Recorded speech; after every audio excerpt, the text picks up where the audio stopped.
Got him! Whoa, it's a little better one too. Yeah, that one was way up on the Whoa! bank.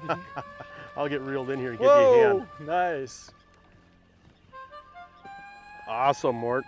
Awesome. Yeah. Guess what? Yeah. I owe you There a you dollar. All right. Yeah, he was right up in, had to be a foot of water. We're gonna need the forceps here. Here, I'll get the fish entangled here.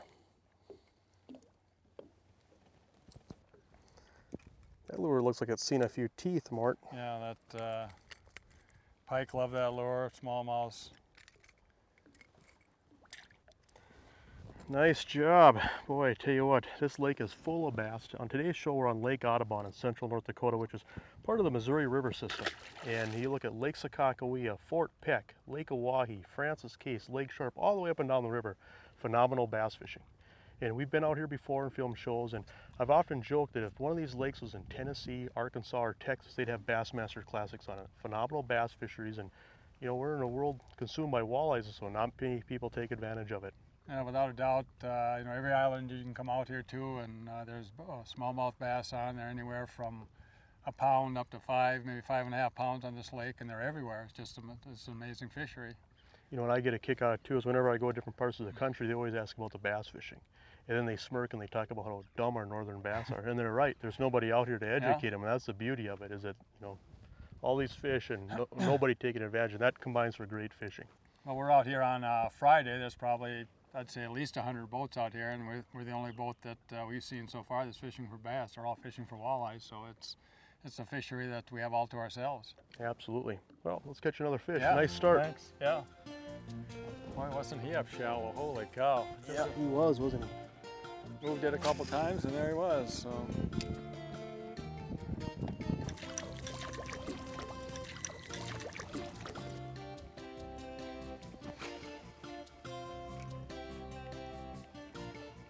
There's a fish.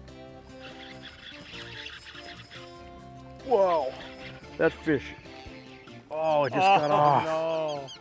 Oh, that was a good one.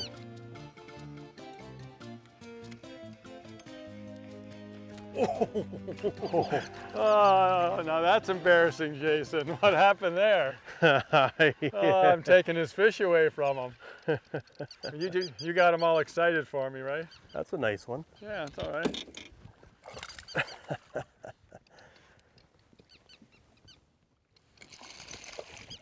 That's awesome. Finally, you're starting to go.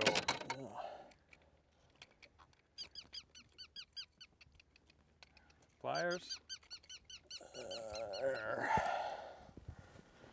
Yeah. Yeah, that's a decent one. Yeah, that is. And I tell you what, there's a lot of different ways to catch fish, but top waters, if you had to choose one, that's exciting. And that adds a fun factor that. Yeah, nothing can beat it. You can watch that plug on the surface, and all of a sudden that fish comes out of the water and explodes and jumps 3 or 4 times, and it's the most exciting fishing there is. And you fish top waters out here a lot, and you made the comment earlier that a lot of times the mornings are slow for top waters, but as the afternoon progresses, it gets better and better. Why do you think that is? Some of them might have to do with water temperature. The water temperature is a little bit cooler in the morning. The fish maybe not as active, and as it starts to warm up, then the fish get more active. And I've had days where top water bite in the morning's been good, but it seems like the 10 o'clock and to the middle of the afternoon is good or better. Well, we're getting right to that prime time. Yeah, no kidding. All right. Here we are. Let's catch some more fish. Awesome. Jason Mitchell Elite Series Rods brings you the Daily Log Entry.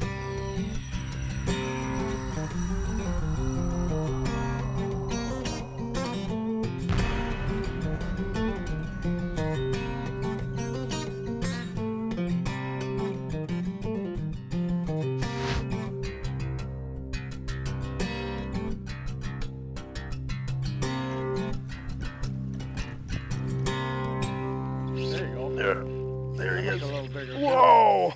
That looks like a little nicer fish. Isn't that cool? A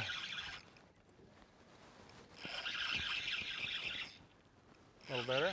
Yeah, let's see if we can get another jump out of her. Oh, Whoa! yeah, there you go, beautiful. Doesn't get any better than that. No, it sure Nice. doesn't. Isn't that fun? Beautiful fish. Yeah, when they come up out of the water and hit these things, it just makes your heart stop. Excellent. Excellent.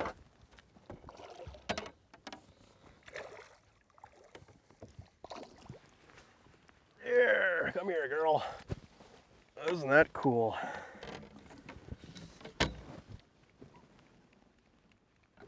Got a little bit of salad on here too.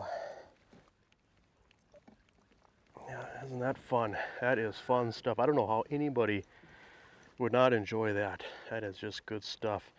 But you know, Mort and I were talking earlier. You know, a lot of times people think that top waters are obviously a fun bait, but there's a lot of baits that are more effective. And granted, that might be the case, but I tell you what, you can see the weeds in the water here.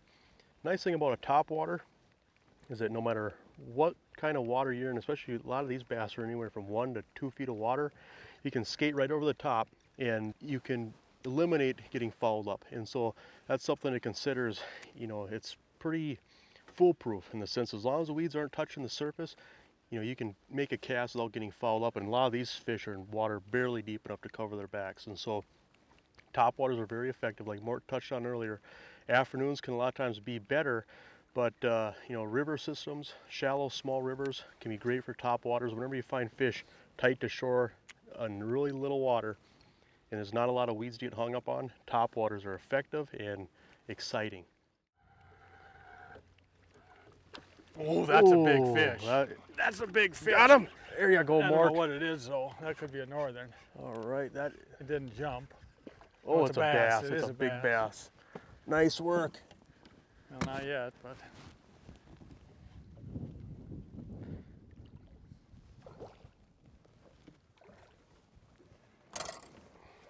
I thought it was even. Dandy. Whoa. That was awesome. That Little was tail awesome, walk. wasn't it? There. Nice work, Mort.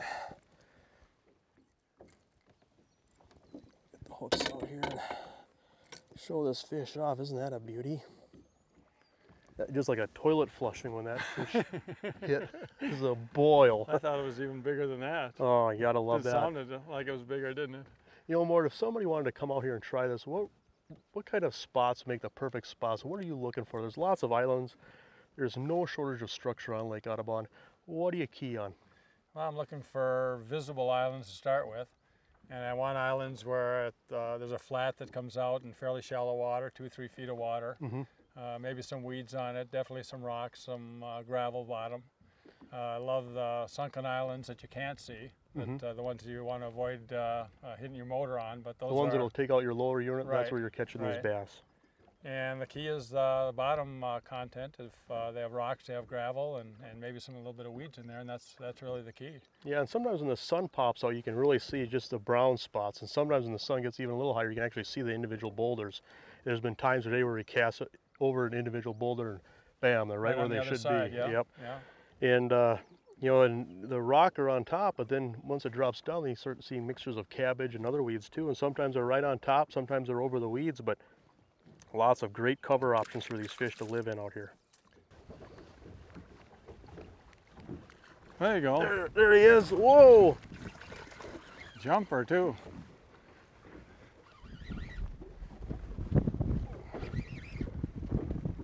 Try to get him out here. Wow. That fish is off to the races.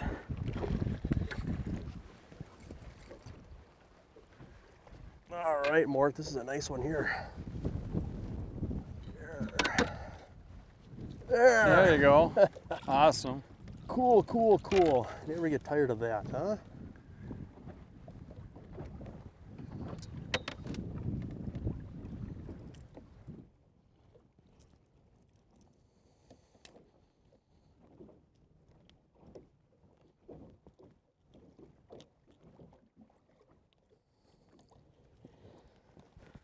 Fun stuff, huh? Red eyes. Don't you love the smell of bass on your hands? No kidding. That's cool stuff. I'd like to thank you, Mort. This has been a fun time. This is one of my favorite things that we look forward to each year. My pleasure. Is filming bass with you, because there's not that many people who like to fish for bass in the Dakotas. You and I are a few, and there's getting to be more and more, but what a great resource.